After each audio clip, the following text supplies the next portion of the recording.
大家好，现在这位置是在反季节种植区哈，眼前看到的这是最后一波的结球莴苣啦。今天要跟大家分享的是菜床边种植边养土的方法，这算是将堆草槽改采成随地设置的方式啦。目的除了提高土壤的有机质，增加土壤的肥力与疏松度外呢，也方便清除周遭的杂草及除草效率啊。影片后段就可以看到土壤改善的成效哈，这算是牺牲一点种植空间有失有得的做法啦。对于想要长期种植的菜地，也算是可一边进行种植，又同时休耕养地的方法。具体的做法是在每一块菜床先挖出一个凹槽，附近的杂草拔除后呢，就可以直接往凹槽丢了。不采用烧制，也不用掩埋的方法呢，直接就地堆叠，让其先行脱水干燥哈。而这样做的好处是，当你看见菜床上或是附近有杂草时呢，就可顺手拔起呀，随意往凹槽丢呢，可以不用担心杂草会再长出了，因为这内部的土壤很少哈，就算长出要拔除呢，也会非常容易啊。而这样做呢，也可以收编多余的土壤啊。由于这瓦片围出的菜床面积比较小哈，只要分成4次轮流施作呢，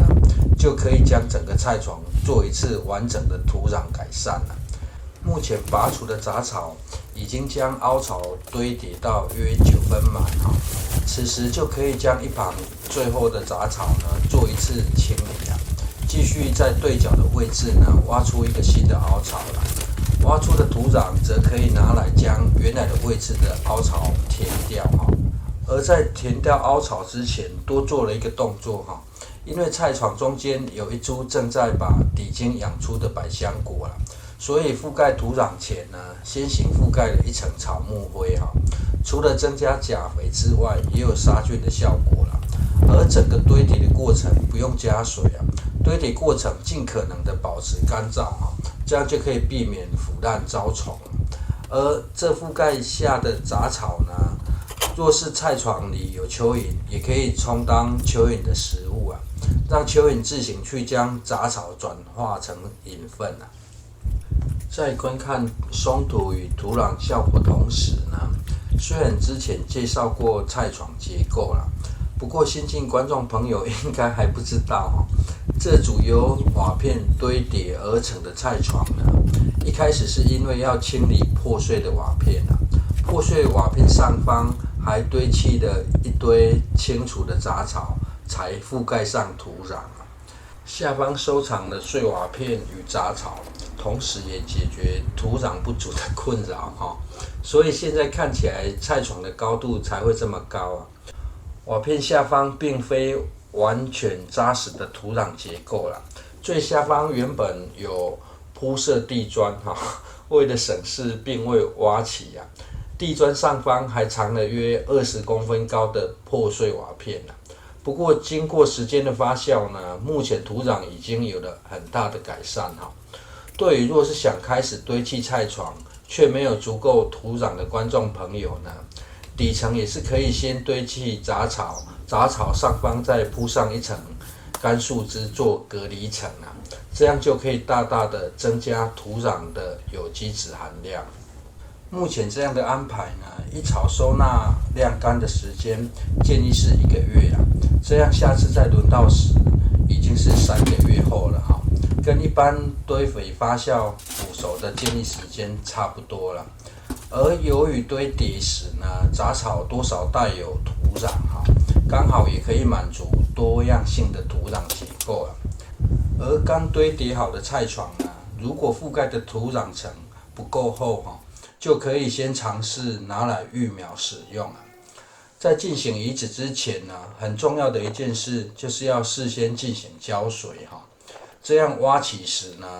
可以让幼苗的根系与土壤有更好的结合啊。后续相同的步骤呢，就自行观看加速带过哈。也算是直接快速复习一遍哈。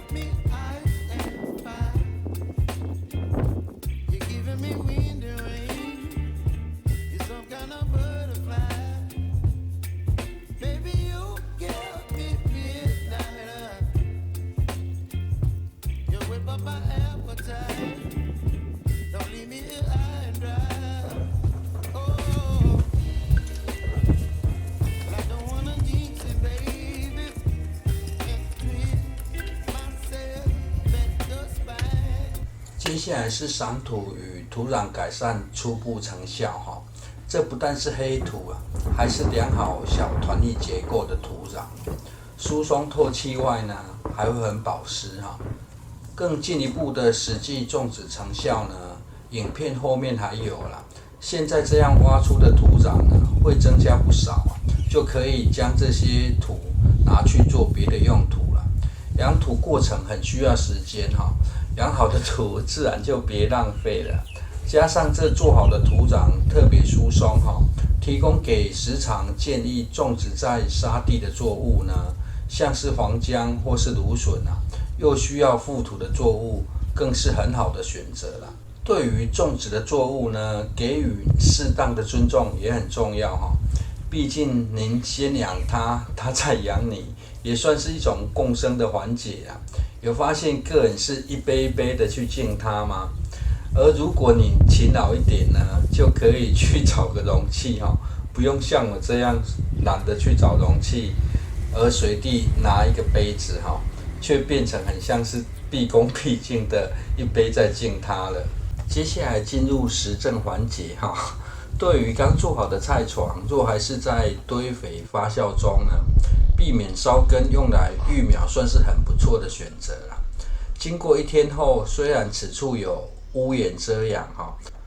但是表层透气疏松的土壤呢，还是直接被风干了。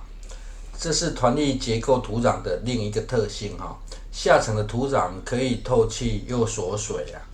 但上层的土壤呢，表层很容易干燥却透气啊。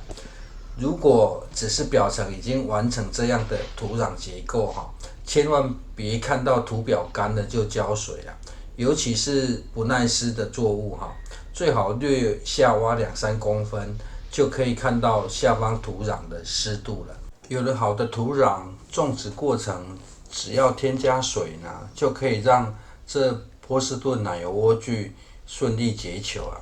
这1颗的大小完全可以抵3颗的感觉哈，不过150克就要159元，也太夸张了，真的是吃菜不知菜价哈，一堆人还拿去煮火锅，都说很好吃啊，也难怪呢，过年北部的亲戚回来，猛割这种菜回去啊。由于这菜床主要的目的是要种植百香果哈，百香果养出底茎的过程呢，一旁的空间就可以拿来育苗啊。现在看到的又是另一批的玉米幼苗，而这百香果才正要爬上棚架哈，却已经开始长出花苞了，根本连摘心、去除顶芽优势都还没有做哈。藤蔓类要把主茎养出、储存养分呢，惯用的手法就是陆续将侧芽给抹除掉啊，等上方叶片多一点，才将下方的叶片完全清除啊。这是10生苗哈，天气还没有转热呢，就开出花苞哦，比预期还早啊。最后顺道让反季节种植区养土后的生长状况露脸一下哈。眼前这是山茼蒿啦，一样只需要进行浇水就可以长得非常细嫩了。一旁的则是结球莴苣啊，也开始加速生长哈。据观察呢，要让结球莴苣快速结球，种植的间距不要过大了。拥挤的叶片呢，感觉可以促使它们提早包覆哈。至于一开始的堆草槽旁长出了一点杂草堆叠的位置反而得靠手工拔草进行补草了。拔草的过程可以发现，只要土壤是疏松的就算长出杂草呢，也可以轻松拔除的啦。这位置得等一旁收割完才有办法覆盖掉，继续挖草换区养土了。谢谢收看。